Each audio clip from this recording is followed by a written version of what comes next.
Bonjour à vous tous, voilà, on est dans notre jardin forêt, dans nos ailes fruitières, et je suis à côté d'un févier d'Amérique. Donc vu notre zoom sur les fixateurs d'azote, on a bien vu qu'il faut les tailler pour que l'azote se libère dans les nodosités, sous-sol. Et en fait, je voulais vous montrer comment le guider en tétard. Ce sujet-là a poussé pendant 2 ans en pleine terre, donc il a sur soi une forme naturelle. Et donc là, sur 1m50, 1m40, il a fait une fourche. Si j'envisage plus tard de récolter à hauteur d'homme mes raisins ou mes kiwis, cette hauteur est idéale en fait. On peut aller jusqu'à 2m10. Donc entre 1m50 et 2m10, on peut créer un houppier d'un tétard ou d'une trogneux. Donc vu sa forme naturelle, je vais juste choisir de la garder et de ne pas la forcer sur d'autres fourches. Donc en fait c'est tout simple, en repos hivernal, on va couper au-dessus d'un œil, on fait une coupe biseau.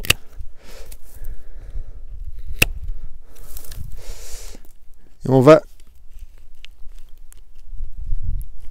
Ah, c'est du bois dur! Voilà, en fait, ce qui va se passer maintenant, c'est qu'au printemps, il va y avoir une densité de jeunes branches qui va se développer là-dedans. Si jamais j'ai des pousses d'eau au collet ou sur le tronc, on peut toujours les enlever. La meilleure chose, c'est avec les ongles ou avec un sécateur. Et après, on entoure avec un scotch de greffeur. Donc, c'est du scotch spécial pour le greffage. Et en fait, on peut étouffer les yeux qui sont ressortis par la pousse de sève. Parce qu'en fait, le volume racinaire n'est plus en équilibre avec le volume ligneux. Donc ça va pousser énormément et la sève, elle ne saura pas où aller. Donc pour éviter qu'on ait une forme trop dense dans la largeur et que cet houppier se développe ici, on peut toujours gratter les jeunes branches et entourer de ce scotch, ce fameux scotch qui va se décomposer sur 2 ans naturellement. Après, si on veut intégrer une plante grimpante à côté de notre fixateur d'azote, on va faire un trou de plantation et guider un bâton vers l'houppier. Donc, si on plante 2 jeunes plants ensemble, on peut les mettre dans le même trou de plantation. Les racines vont se développer ensemble, surtout quand on parle d'une vigne qui a aussi une racine pivotante latérale. Mais si on l'intègre plus tard, on va chercher un bâton, peu importe quel que c'est, tant qu'on a la longueur requise pour l'amener vers l'houppier. Et on plante notre plante grimpante à une certaine distance de notre fixateur d'azote.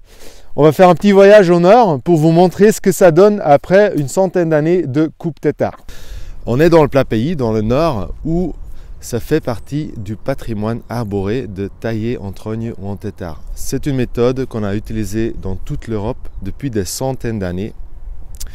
Et qu'est-ce que c'est exactement? Si on veut tailler nos fixateurs d'azote dans nos jardins forêt en tétard, qu'est-ce qu'on fait? C'est une taille répétée sur les mêmes blessures, avec un intervalle plus ou moins fixe.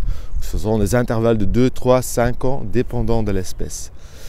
On a derrière nous un saule blanc qui est un arbre pionnier. Ce n'est pas un fixateur d'azote qui a été taillé en tétard depuis presque une centaine d'années. Cette taille, c'est une taille répétée sur les mêmes blessures en phase hivernale. Donc après la descente de sève, les feuilles tombent. On peut tailler les jeunes branches, les jeunes pousses d'eau sur la même blessure à chaque fois. Qu'est-ce que ça nous donne comme avantage? Le premier avantage, c'est qu'on obtient un houppier dense avec des branches calibrées. Et cet espalier est en fait un espalier parfait pour les plantes grimpantes qu'on va chercher à combiner dans notre jardin forêt.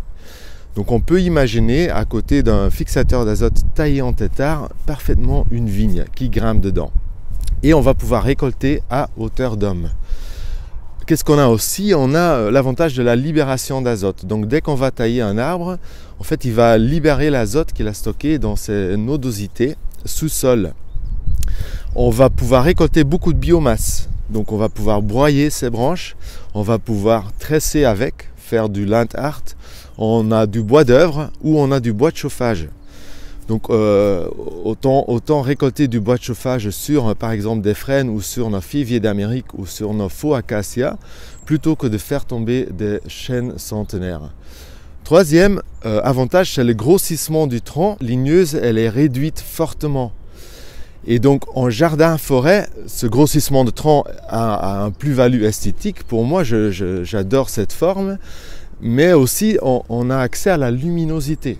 À cause de son port érigé, on peut intégrer un arbre, des grands sujets, de la canopée dans les haies fruitières ou dans notre jardin-forêt, mais les arbres fruitiers ont accès à la luminosité. On a aussi une longue viité. Contrairement à ce qu'on pense, cette taille rigide fait en sorte que l'arbre va faire plus de chevelure racinaire. Salut, un an plus tard, on est devant le même figuier d'Amérique que j'ai taillé il y a un an. Donc vous voyez clairement les jeunes pousses d'un an, la vieille coupe que j'ai fait.